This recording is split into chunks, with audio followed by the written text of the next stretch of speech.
So, hi, I'm Monse Hernandez, one of the co-founders of Onward, our network for the well-being and advancement of relocated dreamers, formerly known as deported dreamers. This is the fifth of our video series called Dreamers Abroad, which will focus on the lives of dreamers that have self-deported and how their lives have changed since moving to a new country. This is not legal advice nor encouragement for any decision making whatsoever. This is just a series about dreamers and their experiences. Today, we have Anita Carpena and to talk about her experience moving to Canada. So, Anita, could you introduce yourself? Yeah. So my name is Anita, but my real name is Andrea. Uh, I am 29 years old. It's kind of crazy to say that, almost 30. And I was originally from Mexico. I was born and raised in Tepic, Nayarit up until I was about 11. And then my family and I moved to Texas around the Austin area. Nice. And did you happen to have DACA, or was that not something that you ever applied to? So unfortunately, my family, well, my siblings and I did not qualify for DACA based on the initial requirements that kind of dictated you to have been present in the United States in 2007, June. And fortunately, I arrived in July of that same year. And just for that one reason, we were ineligible for it. Yeah, the restrictions were so unfair. I think just the Yeah. basis of like, oh, that month, it was something that I definitely wish they would have changed or had a little more flexibility with. And where were you located before departing the United States? Which state were you in? I was still in Texas, Austin area. Oh, cool. Yeah. I hear Texas is really nice. Yes, I mean, I know it's a red state, and that's why we're mostly located in Austin area. Is kind of like the blue dot in the Red Sea. That's what they usually refer to. So, yeah, but Okay. it's kind of rough up there. Yeah, I guess more recently, Texas has definitely had a bit of a climb towards even Yeah, more radicalized redness in the state. I hope I that things will even out over time there. hopefully too. And was that one of the reasons why you departed the United States, or were there more? There were a lot more reasons. I was lucky enough that I was able to study, and I got my BSN in nursing. I graduated in 2019, but the issue was that because I had no work permit, I wasn't able to work. For the longest time, I was hoping maybe if I worked under a doctor or a small clinic or something would work out. But unfortunately, even though I had a lot of people interested, um, it was just not legally bound, which is understandable. So I was kind of like stuck. I tried to look into other countries in the past, but then the global pandemic happened, everybody closed their borders, so I was kind of like really stuck. So yeah, but I mean, it was mostly for the fact that I couldn't continue my career, then just not having the ability to do anything and plan ahead. I had a lot of my friends who graduated were doing other things. They either had a few years already in nursing, maybe going and pursue a master's or some other, were doing other things besides bedside. And I was just still, waitressing, working under the table. So it was kind of hard. Yeah, it's really hard to see your friends being able to move forward with their lives and you have the same abilities that they do, but you're just not allowed to have them recognized. That it Yeah. can be pretty burdensome. But then you got to move to Canada. So would you mind explaining what the legal process was of moving to Canada? Sure. Okay. So I guess there's it's kind of a two-part of my story. When I initially was looking into it, I did starting like around 2020 up until 2021. So because I'm a nurse, I need to get a license from one of the provinces in Canada in order to practice there. I was looking into migrating based on sponsorship. So that was the first part that I had to do. It was quite difficult at first to get the license. They have to go through a detailed process of making sure that your degree is equivalent to the one in Canada. Once you get that assessment done, then you apply directly to the Board of Nursing of the province, that you choose from. And then they have their different qualifications, and some of them I ask you for an English exam. So it was kind of tedious. And then they also checked your prior experience, which is what something was kind of like getting me pretty anxious about. So I kind of midway down the road, I kind of stopped. I got and it because not only that, it was getting pretty expensive. So I paused, and then I took like a break, and I started working and saving up more. And then maybe in 2023, that's when I looked back into it. And then because of the dire need of nurses in Canada, they changed the qualifications. In fact, they're fast tracking nurses from the US to migrate in Canada by getting the process of getting your license a lot easier. So up to the point that I was not required to show proof of my English, because I was like, oh, well, I just studied in the US, lived here since I was 11. They're like, okay, you're good. And then they gave me like a provisional license. It's not quite a full license yet, but at least it allowed me to start looking for work. And then once I find somebody willing to, then I started the process of migrating, which I can go into a lot more detail, but it'd probably be like an hour long. Yeah, I gotcha. It can definitely be overwhelming. How long did this process take, the process of applying, and then when you actually got to step foot in Canada?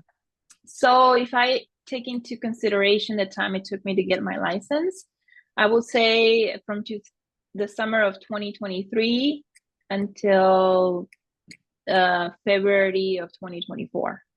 So about a year.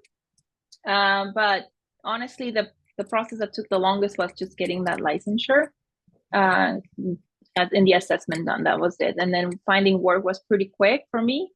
And then maybe getting a nomination. So I applied through the stream of provincial nominee program, which is PNP for short.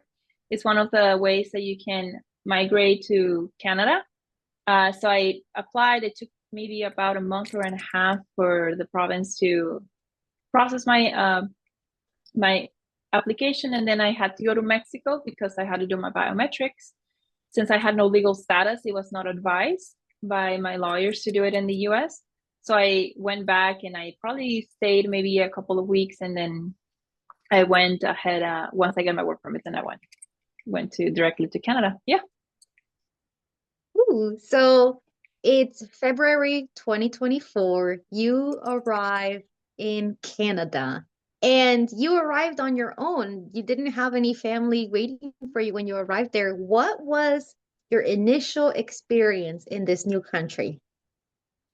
Well, you know what? It was kind of like, I don't know how to explain it. I guess after being so long in the United States and going back to Mexico for a while, you do have the initial culture shock again, even though I remember Mexico very clearly since I was young. But experiencing as an adult was just a whole different deal. And when I finally stepped foot in Canada, I don't know, at least in Vancouver area, I can speak of that. It just felt so familiar to me. It was oddly familiar, honestly. I compare like the infrastructure, the buildings, everything. So I just didn't feel as lost. I almost felt like I went back home. Like Mexico was just a small vacation, and then I was like home. So it was surreal. And then obviously just going through the process of applying for your SIN, which is the version of the social security number, getting your ID. It almost, to me, it felt like I was doing something that I always dreamed of doing in the United States, but I had never the opportunity. So it was kind of like, it just went on very well for me. It was amazing. I had to apply for my first apartment, get my bank account for the first time, not have to worry about, oh, well, you need your social security. We can't go forward without it. I'm like, no problem. I have it. It's just crazy. Honestly, it's one of the best experiences I've ever had in my life. And that follows up, what are the opportunities that you have in Canada in comparison to the United States? You mentioned bank account, having your own apartment, you get to practice in the degree that you studied in. Are there other aspects that you wouldn't have been able to attain in the United States? Definitely. And I speaking from someone who did not have DACA, which I understand some people may um, feel like they're, I mean, with people without DACA really have a whole different experience than the people with DACA. So speaking from that, it's just night and day for me. The whole experience in the United States was very constricting. Obviously, living in Texas wasn't also helpful either. But I just the fear of like, if I have to drive myself and one bad cop away from deportation, and then not being able to just take a plane somewhere, even within the country, was extremely uh, disheartening for me. I know some people do it in the States without DACA or any protection, but it's not a good idea to travel. So I never did it myself. But even taking a Greyhound in Texas was very scary for me. I don't know why I had that fear. I know that there were some stories out there of actual ICE going into buses just to look for people. Um, but even though they were far in between, it was still kind of like you always had that in the back of your mind. Then just having an actual career changes your whole life. Finally having a job that pays well and then have benefits. I have actual medical insurance now, and then in Canada we also have public insurance, so it's kind of a combination of the two, and it's kind of crazy to say like, well, if I get myself into an accident, then I don't have to worry about debt and having to pay thousands of dollars. At the same time, I have the option to drive. I choose not to right now. It's just so I can save money. I don't really like driving, but now I have that option, and I'm able to take a plane. I had a lovely vacation in Quebec recently. It was really cool, and just taking it and not worrying about anything. So yeah, it's just for me, it's a whole different lives, and I honestly, because of it, I feel like I don't really miss the United States as much as I thought I would. I do miss my friends and my family, but I do not miss my old life at all. Completely understand. I think it's so wonderful that you took this step all on your own. I think it's so brave to decide like I'm going to just like give it a shot and go to this entire new country on my own and just give it my best shot at attaining my dreams. I think that's so wonderful that you did that for yourself, and I'm so happy to like get to talk to you a year later because we did get to meet when you had recently Yeah. arrived in Canada to now, and you actually like you look like you're glowing now. Yeah. I think I Thank don't know if you. you have noticed the difference. Like you look healthier. Thank you. I was worried that it would be the other way around since I work most night shifts. You can take a hit on your sleep schedule, but I mean, other than that, I don't really have much worry anymore. As in, like, my biggest worry was I'm getting older. I'm not being able to do much. What's gonna become of me? Yeah, as the older I get and not practice my career, the more irrelevant my degree becomes, especially in medicine, right?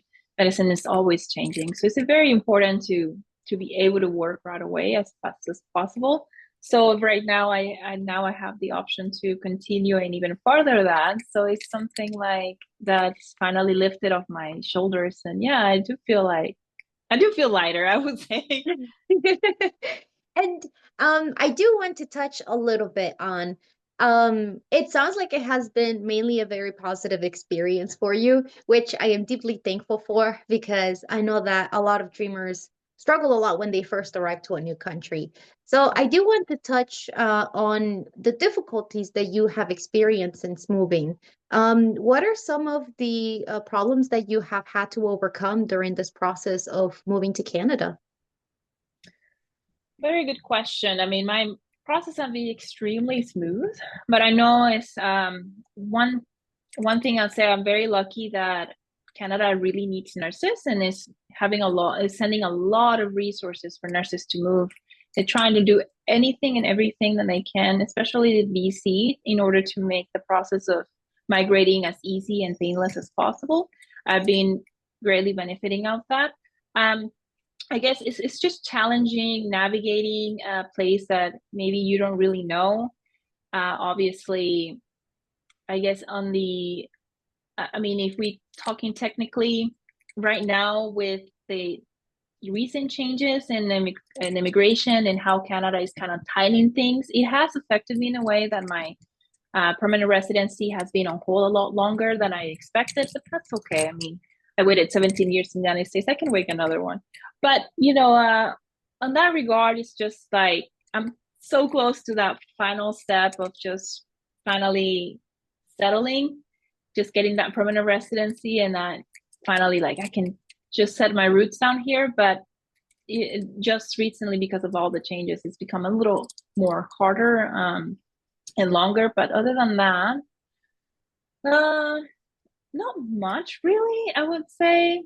One thing I would mention for people is that if you have good credit in the United States, unfortunately, it won't transfer over into Canada. So yes, arriving without any credit history, without any rental history was a little bit challenging.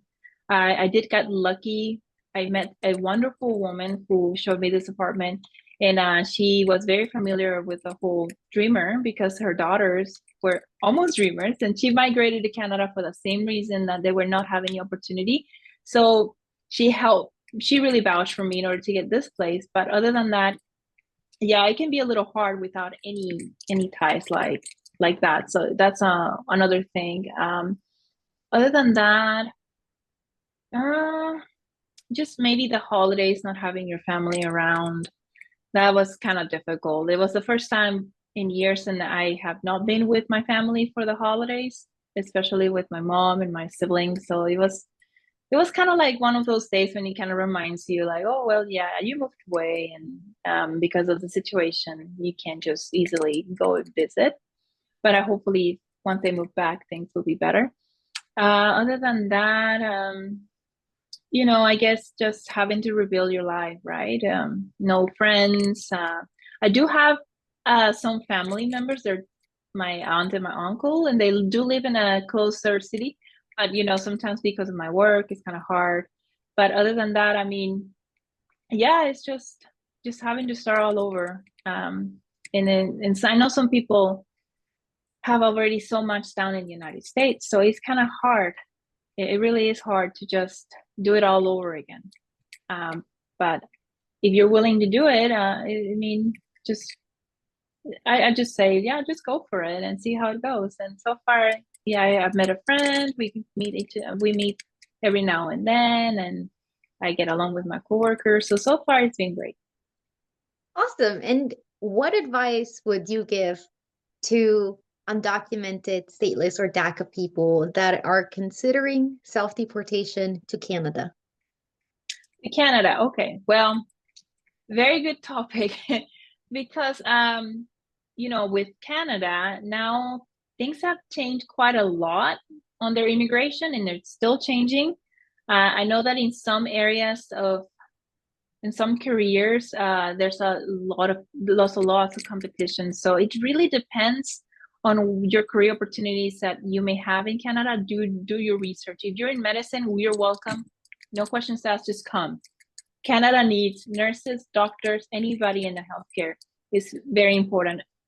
With other careers, I'm not very familiar, but I know some are very oversaturated. So just do your research. For people who are undocumented, if you have the chance to be legal in another country, whether it's here or somewhere else, I would say go for it because for us, without any sort of protection, without work authorization, any of that, we get a lot more than what we keep if we stay, in my opinion. Obviously, I cannot speak for everybody, but I do not regret my decision at all, even though it's been a year and I still feel very strongly that I feel like this for the rest of my life. Um, yeah, just go for it. Is your life will be very different from what it is in the United States. For those with DACA, it's a little different, obviously, because they already have work authorization. They may be working in their careers, and depending on what it is, maybe going to Canada, you may not have the same opportunities in your career. Maybe you may take a pay cut. Sometimes some careers are better off in the United States. However, the gains that you get is like if you have the chance of permanent residency in Canada, honestly, is worth it. I mean, just not having to worry constantly every 2 years, will I be able to renew? Would I be able to stay? Now with the Trump administration, right? And even though he's only with his last term, we don't know if there's going to be a Trump 2.0 for the next election. I don't know, but it's not really good for immigrants right now. So I think that the thing about Canada is just that's the one thing I've noticed here the most. It's like even though Canada share a lot of similarities with the United States, the way that I think immigration is approached is differently. And in the United States, they're scrutinizing the immigrant community, and they're looking down on immigrants a lot more. Not so much here, and that helps a lot. I mean, I feel much confident walking out and being myself and not having to worry about somebody asking, oh, where you from, you have an accent, and oh, you're from Mexico, well, how do you get here, and all those questions. So here I'm just, nobody cares, everybody comes from somewhere else, and that's been an amazing experience. So look at it, look into those things obviously, and choose what's best for your family and yourself. But if you have the chance, I mean, I think it would be great. Yeah. Thank you so much for this interview, for sharing your experiences with us. I am just in awe of you as a person, for being so strong and so brave. And it's incredible what you have done with your life. You get to be a nurse in Canada, which I think like so very few of us could have ever dreamed that when we were little. Like we would not have even like seen that as a possibility, but you've done it. And I think it's just so inspiring and so cool that you get to live this life. And I just wish you incredible, incredible times and only the best things, because I think it's so wonderful Yeah. what you've done. Thank you So so much, Monty. thank you so much for this interview. And do you have any closing statements before we finish this interview? I guess I want to say thank you to all of Canada for opening the doors to me. I mean, honestly, even though with how things are going on in the United States, Canada is an amazing country. It's not perfect. It has its own issues that I have faith is hopefully it's going to resolve. But yeah, give it a try. For people in the United States, just stay strong, stay together. I think what we can do for each other is just unite. It's the only thing we can. We have so many people going up against us. So yeah, just stick together.